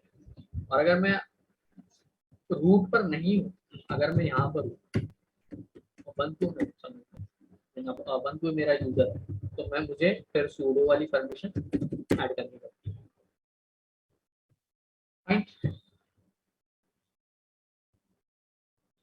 Can we get expert solution, हाँ हाँ वो मिल जाती है एक्चुअली, पीडीएफ जो है ना आप लोग को क्रैक वर्जन तो मिल जाता है, बट एलएमएस पर है ना, एलएमएस पर है, कोई इशू नहीं, आप लोग वहाँ से देख लो, गूगल से भी मिल जाएगा, बट एलएमएस से भी देख लो।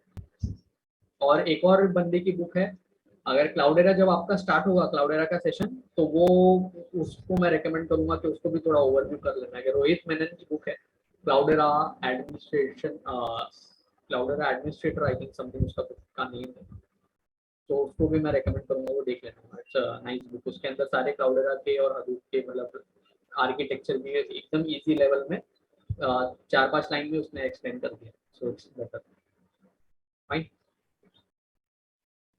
ठीक है। Any more questions, or else we can wrap up.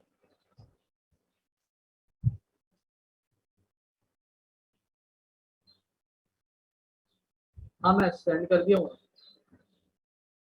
ठीक है, यहाँ पर ऊपर ही मैं सेंड कर दिया होगी नसी फाइल, आप चैट में से डाउनलोड कर लीजिए। ओके, कोल्ड स्टोरेज ना, नाइस क्वेश्चन।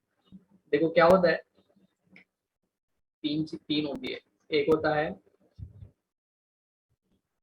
चलो ठीक है बता देता हूँ, हॉट स्टोरेज, एक होता है वार्म स्टोरेज,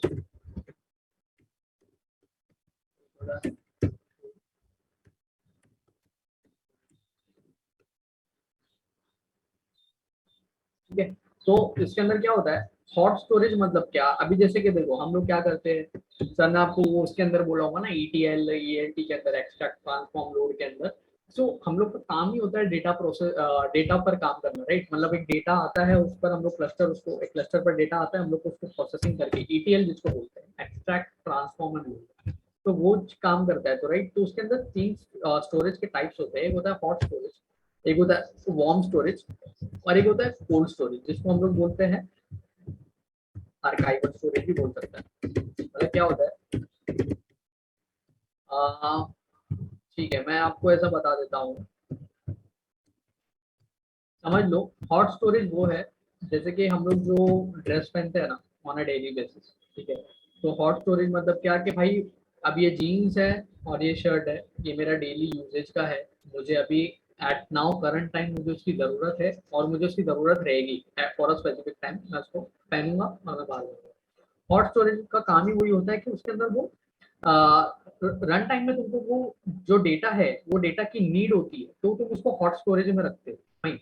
और वार्म स्टोरेज मतलब क्या कि ठीक है, अप टू 24 आवर्स, मतलब मुझे हर एक दिन में या हर 48 आवर्स में, बेसिकली 24 आवर्स और यू कैन से 48 आवर्स में मुझे उस डेटा की जरूरत है, ठीक है, ठीक है। I need that data for what, for processing, ठीक है। Now what is an hot storage? So hot storage basically I need data, that data at this current time, process, तो हमने उसको हॉट स्टोरेज में रख दिया कि भाई मुझे इस अभी की अभी जरूरत है, मुझे अभी इसका प्रोसेस करना है। कोल्ड स्टोरेज और आर्काइवल स्टोरेज मतलब क्या, उसका एक AWS का ग्लेशियर होता है, S3 ग्लेशियर हम लोग जिसको बोलते हैं बेसिकली, S3 जो है, S3 एक कंसेप्ट है बकेटिंग का, ऑब्जेक्ट स्टोरेज का, वो तुम्हारा वार्म स्टोरेज में आ जाएगा, ठीक है, तुम उसको 24 आवर्स में कभी भी एक्सेस कर सकते हो। कोल्ड स्टोरेज में वो डेटा हमने उसको रख दिया है, हम लोग उसको लूज नहीं कर रहे, हम लोग उसको रिमूव नहीं कर रहे, डिलीट नहीं कर रहे, हम उसको एक आर्काइवल स्टोरेज में रख दिया, ठीक है। जैसे कि समझ लो एक तुम्हारा ब्लेजर है, राइट, तुम्हारा लाइक वेडिंग का तुम जो पहन के जाते हो, तो वो रोज तो नहीं पहनते ना, वो जो एक वेडिंग फंक्शन का जो स्पेसिफिक ड्रेस होता है, वो हम एक बार वेडिंग फंक्शन हो गया तो हम लोग उसको उठा के रखते थे कबर्ड में, राइट। सो हम उसको फिर बाद में 6 महीने बाद या 7 महीने बाद उसको हम प्रोसेस करते हैं, तो हम आर्काइवल स्टोरेज में उसको रख देते हैं कि भाई मुझे अभी इसकी नीड नहीं है, मुझे इसको चाहिए रहेगा, ठीक है। कोल्ड स्टोरेज मैक्स 10 ईयर, हाँ कोल्ड स्टोरेज का उसका भी एक स्पेसिफिक टाइम होता है। देखो क्या होता है ना, कोल्ड स्टोरेज पे तुम जब भी यूज करते हो, आर्काइवल पे रख देते हो, तो तुम्हें उसका एक एज इन ये उसका भी कॉस्ट आता है कंपनी को, राइट। AWS कॉस्ट तो मानेंगे ना भाई, वो फ्री में थोड़ी देने वाले हैं। क्या मैं जबरदस्ती तुम्हारा सब डेटा मेरे सर पर क्यों उठा के रखूँ, मैं क्यों आर्काइवल स्टोरेज में रखूँ, तो उसका भी उसको बजटिंग, उसको कॉस्ट देना पड़ेगा। तो वो हिसाब से प्रोजेक्ट में अलाइनमेंट में आर्काइवल स्टोरेज का भी एक अलाइनमेंट होता है कि भाई ठीक है, इतने मोमेंट के लिए, इतने टाइम के लिए, मुझे 6 मंथ्स के लिए हमारी कंपनी को ये आर्काइवल डेटा चाहिए। After that, the AWS can automatically or whatever manually we can delete it and we can move ahead. Okay. ठीक है मोहम्मद भाई, मैं फिर से सेंड कर दूंगा लिनक्स के।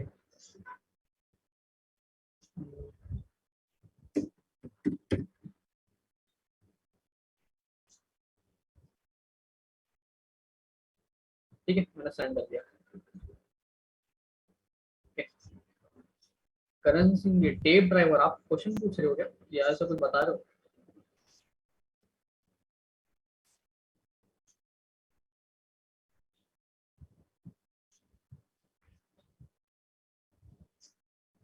ठीक है फाइन।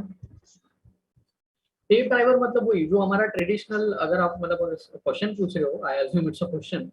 सो टेप ड्राइवर मतलब क्या, वही हमारा ट्रेडिशनल, जैसे हम लोग कैसे वो पहले नहीं वो गाने कैसेट्स में आते थे, सीडीज में आते थे, राइट। तो डेटा हम लोग जैसे एक फिजिकल हमारा हार्ड ड्राइव होता है, उसको बेसिकली हम लोग टेप ड्राइव बोल सकते हैं, जो तुम्हारा नहीं ट्रेडिशनल यूजेज के लिए यूज होता था, वो सारी चीजें। तार बॉल, तार बॉल तो मतलब कैसा होता है, तार बॉल बेसिकली जैसे हमारी जिप होती है ना, जिप फाइल जो हम लोग वर्क करके सेंड करते हैं विंडोज में, तो टार बॉल बेसिकली हम लोग उसको यूज करते हैं, तो जो तुम हमारी जो रेपोजिटरीज है उसको हम एक स्पेसिफिक एक ऐसा बैग में हम लोग उसको जिप लगा के सेंड करते हैं, एंड हम लोग उसको फिर टार बॉल को वहाँ पे अनटार करते हैं, जैसे कि वो नहीं जिप और अनजिप करते हैं हम लोग विंडोज में, बेसिकली वैसे ही काम होता है। फायर बॉल, तो फायर बॉल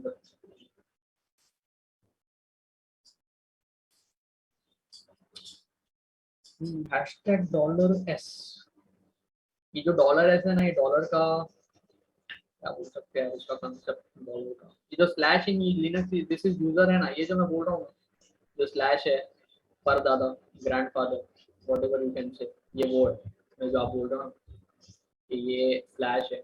तो बेसिकली ये एज एन एक समझ लो कि यहाँ से ही सब स्टार्ट होता है, वो बोलते हैं भाई मैं मतलब नहीं एब्सोल्यूट पाथ हूँ, रूट पर भी जाना है तो स्लैश से आना पड़ेगा। देखो आप लोग को यहाँ पर एक चीज कॉमन दिख रही होगी, slash root slash boot slash dev slash, सब स्लैश से स्टार्ट हो रहा है। कहीं पर है क्या ऐसा कि मैंने स्लैश हटा के बिन कर दिया? नहीं, राइट। तो मुझे ये सारी चीजें इसके अंदर स्लैश से एब्सोल्यूट पाथ देके स्टार्ट करनी पड़ती है।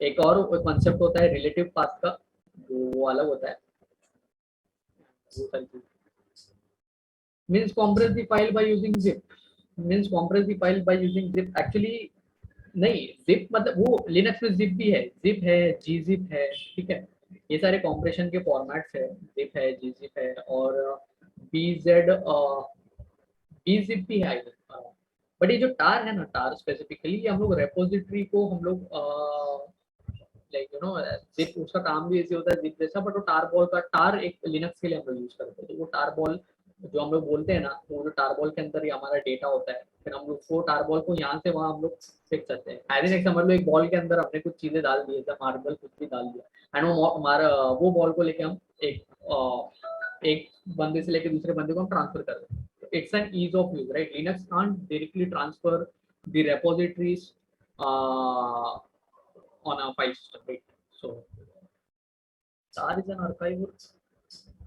नहीं, तार यार बेसिकली तार मतलब क्या बोलेंगे उसको, तार तो हम देखो एज अ कमांड यूज करते हैं, ठीक है, जिसका कमांड होता है ना, कि आपके पास टार बॉल आया तो उसका कमांड होता है टार -ZXBF टार बॉल, मेरे पास टार बॉल था, मैंने उसको कर दिया टार -ZXBF, तो ये क्या कर रहा है, अनटार कर रहा है उसका, ठीक है, ठीक है, वहां से मतलब ये सारी चीजें हम लोग अपने सिस्टम पर डाउनलोड करते हैं टार बॉल। आर्काइवर, आर्काइवर कैसे बोलेंगे, आर्काइवल नहीं, बेसिकली इसको डेटा हम लोग स्टोर करते हैं। आर्काइवल स्टोरेज जो आप अगर बोल रहे हो तो वो चीज अलग हो जाती है। आर्काइवल स्टोरेज मतलब वो तुम्हारा ग्लेशियर वेशियर पे तुम पूरा डेटा डाल रहे हो। टारबॉल तो बेसिकली आप इतना उसका कॉम्प्लेक्स नहीं है, बस जिप जैसा कैसा काम करता है वैसे हम लोग का टारबॉल काम करता है, ठीक है, फाइन। सो 236 हो गया गाइस, रैप अप करते हैं फिर, अगर कोई डाउट नहीं होगा तो, अगर होगा तो पूछ लो। मैंने फाइल तो भेज दी, आप लोग इसको भी एक बार ये कर लेना, गो थ्रू कर लेना, ठीक है, वो वीडियो देखकर यहाँ पर ये सारे यूजर ग्रुप के सारे ch मोड परमिशन करने वाले हैं। हाँ, ग्लेशियर पर कोड से डेटा स्टोर करते हैं, right. Can I practice Linux command in PowerShell? नहीं, एक्चुअली मोहम्मद भाई, एक्चुअली आप है ना पावरशेल पर मत करो। पावरशेल के जो एज एन वो लोकल हो जाता है तुम्हारा, ठीक है, तुम उसको लिनक्स पर लिनक्स लिनक्स का टर्मिनल लेकर ही प्रैक्टिस करो तो ज़्यादा बेटर है। या फिर आप क्या कर सकते हो, मैं आपको एक बताता हूँ, एक सॉल्यूशन बता दो, देखो मेरे पास भी है। मैं ये जब AWS की मशीन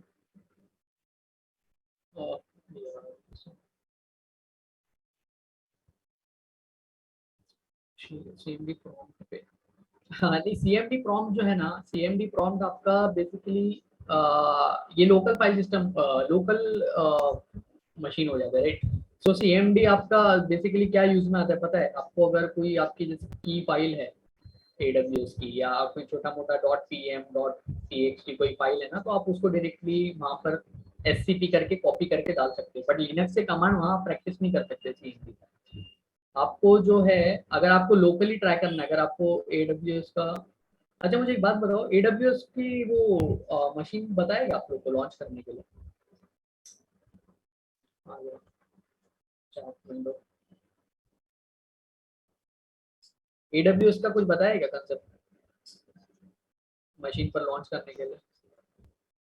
पता है ना, AWS का वो .pm फाइल का, हाँ, तो आप क्या करो ना, वहां से आप लोग ले लो, मतलब क्या बोलते हैं, मशीन आप डायरेक्टली, जैसे मैंने अभी बताया ना AWS पे, अब अबंतु के कैसे 18.4 है, आप वो मशीन लेके भी डायरेक्टली T2 माइक्रो लेके फ्री में स्टार्ट कर सकते हो, कोई प्रॉब्लम नहीं। या फिर अगर किसी को लोकली करना है, डेटा सेंटर से मशीन नहीं लेनी, लोकली करना है, तो देखो यहाँ पर ये है Oracle VM वर्चुअल बॉक्स, ये लाइक मस्त है, मतलब इसके लिए इसमें जो है ना, लिनक्स की हम लोग डायरेक्टली एक इमेज लोड करके लिनक्स टर्मिनल लॉन्च कर सकते हैं लोकली, और उस पर कमांड फाइल करके हम लोग काम कर सकते हैं, तो ये भी एक ऑप्शन है। Right?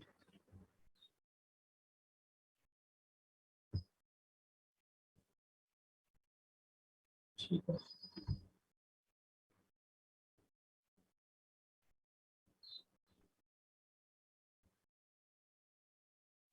लोकल मशीन से लिनक्स पे फाइल कैसे सेट करें?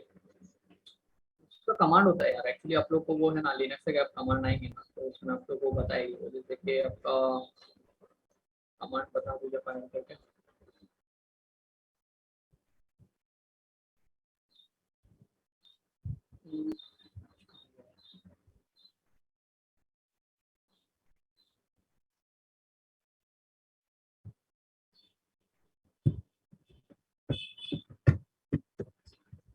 SCP-I, चलो ठीक है, CMD भी बता देता हूँ कमांड, और क्या कुछ नहीं।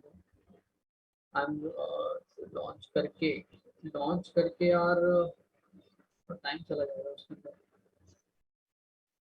प्लीज एक्सप्लेन सैन नैस डैश, वो NAS मतलब बेसिकली नेटवर्क अटैच स्टोरेज होता है, तुम्हारा डैश मतलब तुम्हारा डायरेक्ट अटैच स्टोरेज होता है। तो क्या होता है ना, जो तुम्हारा नेटवर्क पर काम होता है, या फिर तुम्हारा क्या बोल सकते हैं हम लोग, स्टोरेज से जो भी तुम्हारा काम होता है, और नेटवर्क से जो भी तुम्हारा काम होता है, तो बेसिकली नेटवर्क से जो डेटा आ रहा है तो तुम्हारा, तुम उसको बोल सकते हो कि नेटवर्क अटैच स्टोरेज है ये। और एक और क्या था उसके अंदर, स्टोरेज मतलब वो शेयरिंग है, स्टोरेज शेयरिंग के लिए यूज होता है वो। एंड कंप्यूटर के अंदर जो तुम्हारा डायरेक्टली, जैसे डैश हो गया, तुमने अगर डायरेक्टली अटैच स्टोरेज बोला तो तुम्हारा स्टोरेज डायरेक्टली कंप्यूटर के अंदर अटैच, जैसे कि हमने हार्ड ड्राइव को या हार्ड डिस्क को हमने सीपीयू के अंदर डाल के हमने कंप्यूटर में अटैच कर दिया, राइट, तो तुम्हारा डायरेक्ट अटैच स्टोरेज हो गया। अगर by network it is coming, then it is called as network attach storage.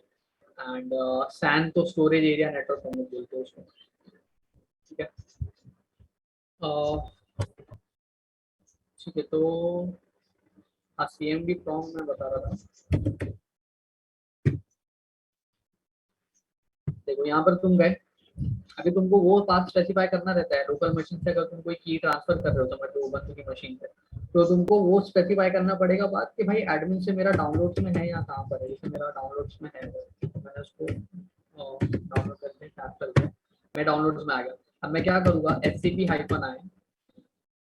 whatever the key name is, key name, and फिर से आपको वो की नेम डालना पड़ेगा परमिशन के लिए, क्योंकि जब भी आप कोई डेटा ट्रांसफर करते हो तो आपको की का वैलिडिटी देना पड़ती है, ठीक है। It can be what ever, हाँ इट कैन, ठीक है, आपको कंफ्यूजन हो रहा है तो मतलब मैं लिनक्स fs.txt जो फाइल भेजा ना, तो मतलब मैं यही शेयर कर रहा हूँ ubuntu की मशीन पे, तो मैंने वो पाथ डाल दिया, मैंने की नेम डाल दिया, एंड मैंने ubuntu whatever the public IP is, and मैंने एक उसका बिल्ड करके मुझे यहाँ पर होम पर स्टोर करना है, ये उसका पूरा काम है।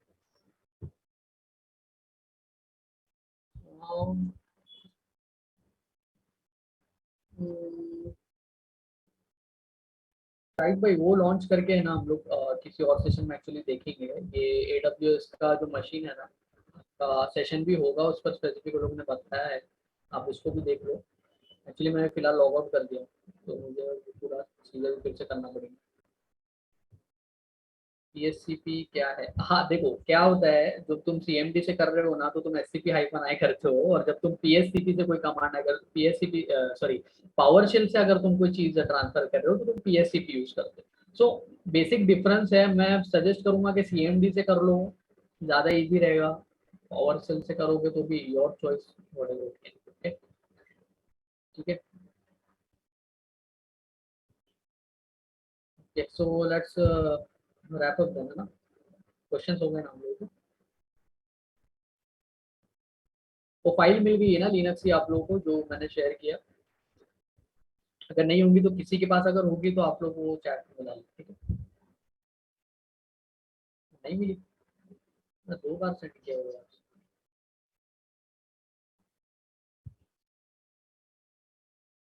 चलो ठीक है, मैं लास्ट टाइम डाल देता हूँ।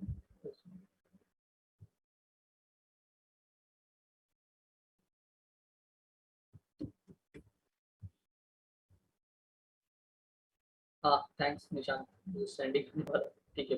निशान ने देखो भेजा है, यहाँ से डाउनलोड कर लो, ठीक है।